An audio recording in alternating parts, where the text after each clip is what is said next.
When it first appeared in the establishment media, Russiagate, the idea of collusion between Donald Trump and the Russian government, allowed Democrats or leftists to sort of make sense of their election loss, especially when the New York Times and Washington Post were telling them that basically it was unlosable for Clinton. There was 90% chance that she was going to win. And then they wake up the next day and see Trump as president. Obviously, it threw people into a state of extreme disarray. This was not considered within the realm of possibility. And they would grasp at anything that purported to explain what had been a completely nonsensical occurrence. It was not supposed to happen in their world. And Russiagate provided. Russiagate allowed them to remove the blame from any sort of actions by the Democratic Party or by Clinton and place it squarely upon Vladimir Putin and the Russian government. And it made sense of a nonsensical event. And that's what religions do. That's why they've been so popular over human history.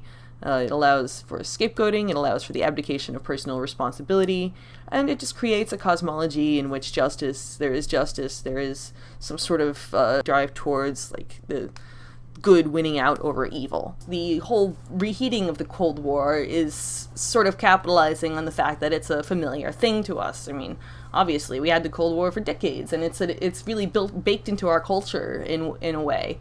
Even though the USSR is no more, we still have especially the older generation remembers the Russians as being the enemy and how we had to fight the Russians, and that's why we need all these weapons to fight the Russians.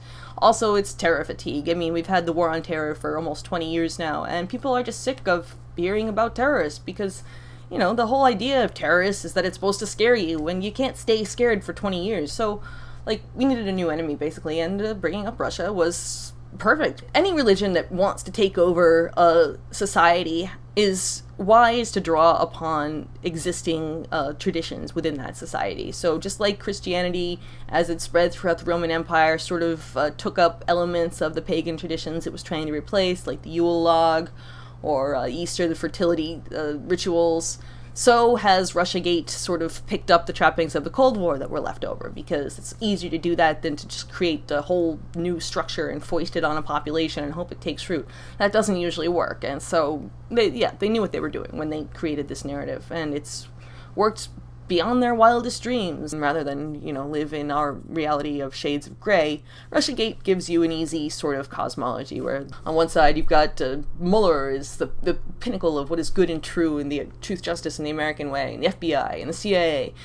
You have to completely just cut yourself off from history in order to think that these guys are on the side of good. I mean, even if you just look back at the Bush years, the whole torture situation, I mean, you think the guys who did all the torture, Mueller was behind some of the worst intrusions on American civil liberties in our country's history, and the fact that this guy has basically had his reputation whitewashed, and now he's the one we're supposed to put our faith in order to find what's really going on with this Russian collusion.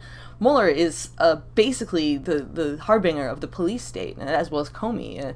Both have been responsible for unprecedented intrusions into our privacy, into our civil liberties. All of these people who are historically rabid enemies of leftist movements have suddenly become our best friends, our only hope in the fight against Donald Trump, who, although he's also on the side of evil, is not so much like the worst. The worst, of course, is Vladimir Putin and the Russian government.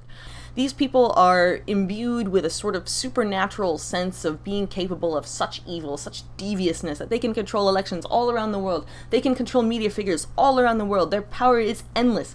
And even Russian dissidents, like people who hate Putin's guts, people who have defected from Russia and are now living in the US or somewhere else, they don't like this either, because it makes Putin out to be much more powerful than he actually is. I mean, the guy is running his country okay, sure, but he's not capable of controlling the rest of the world's political machinations. I mean, Russia's just not that into you. But yeah, the idea that Putin is behind everything that goes wrong in the world, it's basically a God-Satan thing. I mean, it's like saying that something goes wrong in your life, it's because Satan is at play there, or you've been tempted by Satan, or there's some sort of demonic influences. So you got this good versus evil thing here. Basically, they built in an insurance policy early in the game in Russiagate for when the dust settled and the facts started coming to light, and Americans started looking at, well, how could they have colluded? And, when they started coming to terms with reality and wanted facts instead of just something to cling to in their moment of need. So very early on, a month after the election, Washington Post published this Prop or Not, an anonymously sourced blacklist of 200 alternative media sites that this website claimed were affiliated with the Russians. Either they were funded by the Russians, or they were told what to say by the Russians, they were mouthpieces for the Russians, or useful idiots for the Russians, and with an added bonus that they calling on the government to investigate these sites for treason, which them's fighting words, as they say, and the Washington Post was forced to not exactly retract, but place a disclaimer at the top of the page saying, well, we can't speak to their methodology, and we don't really know if this is true or not, but hey, let's just leave it here anyway, because it's not like we're legitimizing it by printing it uncritically, planted the seed in the minds of Russiagate proponents that all of these alternative websites that were willing to question the establishment narrative were Russian affiliated and therefore evil. This black and white. Anything tarred with the brush of Russian influence is therefore evil and therefore cannot be trusted, cannot be read even. These people then, their views are to be completely discounted. All cults use these thought-stopping techniques in order to deal with information contradictory to cult doctrine. Whether it's chanting or meditation or some form of physical activity, they always have a way to shut off the offending information before it actually gets into their brain and forces them to think about it. In Russiagate, this is usually accomplished by sort of discrediting sources, otherwise shooting the messenger, calling it fake news. The information control is exerted via thought-stopping cliches such as fake news or unreliable sources or biased sources. Generally, when you're arguing with a Russiagate proponent online and you put up a link to back your argument, they will not read the contents of the link unless it's a establishment media site, such as New York Times or Washington Post, because, it's fake news, or it's an unreliable source, or it's a biased source, that then they'll point to some third-party fact-checking site that purports to be neutral, such as Wikipedia, or Snopes, or Media Fact Check, or Polygraph. And as if these sites don't have biases of their own, and then say, well, that this is, I can't look at this is bias, use real sources. And so they don't actually get any information outside of their echo chamber, and therefore they will not question the narrative that is pushed by that echo chamber. To me, it's a very obvious red flag that this is a cult and not a fact-based situation, because in any other political argument, people, no matter how heated it gets, your opponent is generally willing to concede points or consider what you have to say, and maybe you come to an agreement, maybe you don't, but it's not this sort of solid wall. I will not read your side of the argument unless you use my sources, what I decide is true. We must only operate under what I decide is true. What you think is true is not valid. That is fake news. I will not touch it. By smearing the alternative media as being Russian stooges, they assure that no Russiagate proponent will read anything in the alternative media that could dissect and dismantle the Russiagate narrative for the sham that it is. Instead, they're just fed a solid diet of just increasingly fantastic and non-fact-based narrative. Another indication that we're dealing with religion and not a fact-based narrative here is the appeal to faith. Sort of an official secrets doctrine. The intelligence community report that was issued at the beginning of 2017, basically a collaboration of the CIA, FBI, and NSA, where it was declared with high confidence that they thought that Russia had hacked the DNC, and we almost have proof, but not quite, but we have it. We just can't tell you about it because it's national security. Well, unfortunately, that's not good enough. If you're going to base an entire narrative of treason and election manipulation and our democracy is under attack and we need to restart the Cold War, you need actual proof. You can't just say, well, we could tell you, but then we'd have to kill you. Because that's not good enough. And worse, the establishment media ran with it as if it was proof, when obviously there was a little bit missing there. And high confidence from the same agency that had high confidence that there were weapons of mass destruction just bristling out of Iraq. I can't really take that high confidence and be confident about it. But that's the other problem, is that you're not supposed to actually read the report yourself, because, you're not an expert on these things. You're not an analyst. You're not paid by some think tank to think things for people, because thinking is hard. Russiagators don't want you to read these reports yourself. They don't want you to read the Mueller indictments. They don't want you to read the intelligence community reports. They don't want you to read the House or Senate reports, all of which basically say there's no proof that there was any sort of collusion, none of which can come up with conclusive proof that Russia hacked the DNC. So this idea that you can't read the primary sources because you don't have the knowledge to really interpret them, you're making the journalists of the establishment media into a priest class that is supposed to interpret the word of God as provided by the intelligence agencies in this case. This is complete perversion of journalistic ethics. I mean, in general, like if you go to journalism school, they tell you, you know, primary sources are what you want. Even if you're just doing a research paper for some other subject, you want primary sources wherever possible. You don't want some third party's interpretation of the facts because they have their own agenda, whatever it is, whether it's one that you agree with or not. It's a filter through which the information is passing before it's getting to you. You want to get as close to the original facts as possible. You want an accurate representation of the facts. So you have to read the original report. And they don't want you to do that. So if you want a priest class getting between you and the truth, if you want the Washington Post to act as like Pope of this Russiagate scandal, then good on you, but please don't pretend to be a journalist, and please don't pretend to be dealing in objective facts, because you are not. They've actually made an industry of like predicting what the Mueller investigation is going to come up with next. It's like they've elevated astrologers to like the level of legitimate journalists, and they actually have like people in the Washington Post who write columns. This is what's next for the Mueller investigation. Dude, you have no idea what's next for the Mueller investigation. You're not working for the FBI.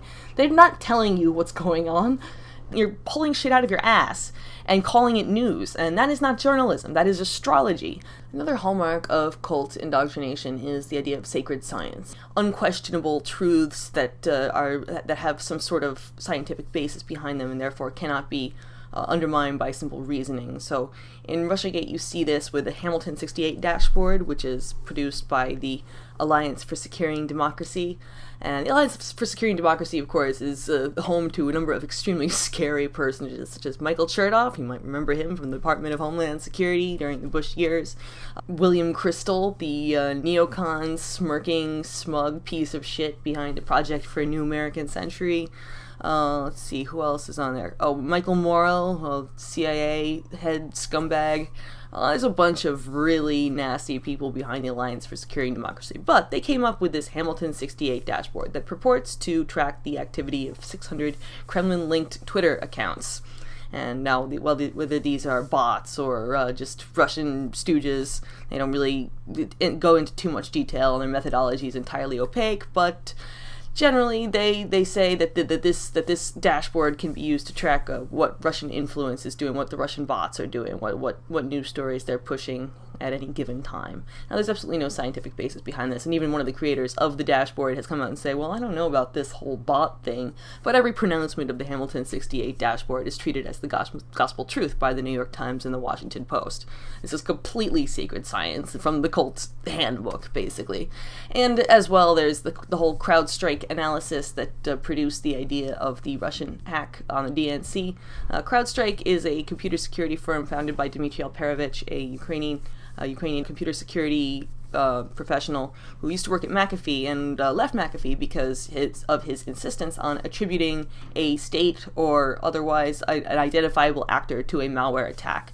Now, he made his name on a hack at Intel that he accused the Chinese of being behind, even though there was, like, you can't really attribute with perfect certainty, and it's not considered, ethical to just go flinging around blame, especially with something like a large malware attack at a multi-million-dollar company. So he started his own company, and the slogan comes right out and says it. You don't have a malware problem, you have an adversary problem. If you have an enemy, if you can anthropomorphize that enemy, if you can carve an idol out of data, basically, this is a futuristic sort of fetish totem, like, religious thing that he's doing. And by creating these digital fetishes, then we can focus our anger and we can focus our response on this fetish object, this cozy bear, fancy bear. These are entities, these are physical beings that we can then fight back against, rather than nebulous swarms of data programs circling in the ether.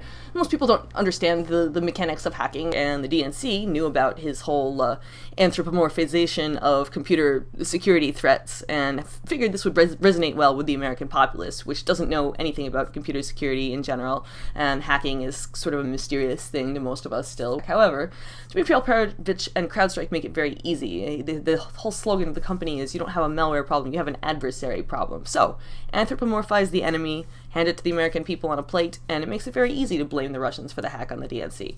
Of course, the two entities that they came up with, this Fancy Bear and Cozy Bear, are not people. They're not groups of people. They're software programs, groups of software programs. So the idea that these were like Russian intelligence, like dudes sitting in a lab, like hacking into the DNC, is misleading at best and deliberately misleading at worst. So yeah, CrowdStrike, of course, that is also totally sacred science, 100%. If you can give people an enemy, you can give them something to focus on, and that was much easier, focusing on Russian hacking and using that as a thing to latch onto to see how we lost the election, rather than, disparate factors like, oh, well, we didn't address economic inequality, and we didn't address, like, systemic racism, or the overflowing prison population, or war on drugs, or all these things that, like, people actually care about that are impacting their lives and making them worse, and that, like, we could actually stand to have some relief from. Nope, it's gotta be, like, Russia did it. Forget the Democratic Party doesn't have any policies, except we're not that guy. So what is the end game of all of this? What is the purpose of this cult, and why is it grown so large, and why is the fire being fed despite all sorts of factual contradictions there? It's obviously suppress dissent. This is what cults do. You don't deviate from the cult ideology if you're in the cult. So that's why Russiagate is so useful, why it has all of these cult hallmarks, because the whole idea is to stop dissent in its tracks. Facebook has already partnered with the Atlantic Council, whose members include none other than Dmitry Alperovich of CrowdStrike, which, I mean, come on, dudes. Like, could you be a little less obvious? But if you read the Russiagate indictments that Mueller issued earlier this year against 13 Russian nationals who were part of one of these Russian troll farms, even Mueller couldn't say that their intent was to get Donald Trump elected. Now, these are 13, like, really piss-ass, penny-ante indictments that there's no link to the Trump campaign, there's no link to the Kremlin. The best thing he could come up with was, like, a little bit of low-level money laundering and, like, maybe not disclosing foreign affiliation during an election season while buying political ads, which in and of itself is not so much a crime, and if that were to be applied across the board, you would be able to indict any foreign national who was writing about an election while not being a resident of that country, which obviously that sets an extremely dangerous precedent. And I don't think that Mueller had any intention of this being enforceable, because when one of the indicted parties, this Concord group, one of these internet troll farm people, said, okay, well, we'll see you in court, then Mueller was like, oh, wait, we have to push this back a little bit, because, push this back. And the judge said, no, the fact that he couldn't even indict these people for conspiring to elect Trump, had to do it for sowing discord. Well, sowing discord is a pretty, like, dubious charge. I mean, one thing, it's not a crime. Another thing, what does that even mean? Well, the problem is that these 13 people, the ads they bought, some were for Donald Trump, yes, some were for Hillary Clinton, some were for Black Lives Matter, some were for patriotism, some were for puppies. There's no logic or rhyme or reason to any of this, and the idea that this is what we must protect against, that this is the danger to democracy, this is why we need the Atlantic Council to come in and tell us what is and isn't fake news, this is why we need Snopes there, this is why we need ADL there. The whole intention of this is the suppression of dissent, and what better way to do it than to call everybody who speaks out against the government a traitor? This is what everybody in totalitarian regimes do. To see where this is going, it's important to look at the example of Ukraine, especially as so many of the actors in Russiagate have Ukrainian ties or are Ukrainian themselves. Basically, after the U.S. backed the overthrow of the democratically elected Yanukovych government in 2013, and which was shortly thereafter followed by Crimea holding referendum and deciding to become part of Russia because the new far-right government, our little fascists that were put in place by Victoria Nuland, handing out bags of cookies in Maidan Square, the Russians saw the writing on the wall and decided to get the fuck out. So while eastern Ukraine, there's continued fighting among these separatist states of Donetsk and Donbass, most eastern Ukraine and Crimeans consume primarily Russian state media, RT, Russia Today. So Ukraine, to combat Russian propaganda, sound familiar, formed basically an Orwellian Ministry of Truth called Ministry of Information Policy. And their ultimate achievement was to form their own propaganda channel called Ukraine Tomorrow. Get it? Ukraine Tomorrow, Russia Today. Clever, guys. Because Ukrainians, especially in the East, have approximately 1% trust in their state media, so they had to fix things by shoving even more propaganda down their throat. Of course, 1% trust in state media is not going to be fixed overnight with the introduction of a shiny new TV channel, so they had to go the more nefarious, sort of underhanded route. And just like prop or not in this country, smeared 200 alternative news outlets as tools of the Kremlin with no basis in fact and dubious methodology, and it was repeated as gospel by the establishment media. In Ukraine, they had this website called Mirotvorets, which translates to peacemaker, and this website basically doxed about 500 journalists who had been credentialed by the separatist movements in Donetsk and Donbass. And by putting their personal information online, basically put their lives at risk. These people received many death threats and were subject to violence in the streets, some of them. Many had to leave because they feared for their lives. Basically, in Ukraine, if you're working in these eastern regions, you have to get credentialed by the government of those regions, and these were separatist governments credentialing journalists who were not necessarily sympathetic to those movements. They just wanted to cover them as journalists working in the region. So it's not like these were even, they even doxed people who they politically disagreed with. These were just people who were working in the region. And this is the end game for the US. They want to make political dissent something that is so dangerous to engage in that we just won't do it anymore. We'll just sit down and be told what to think.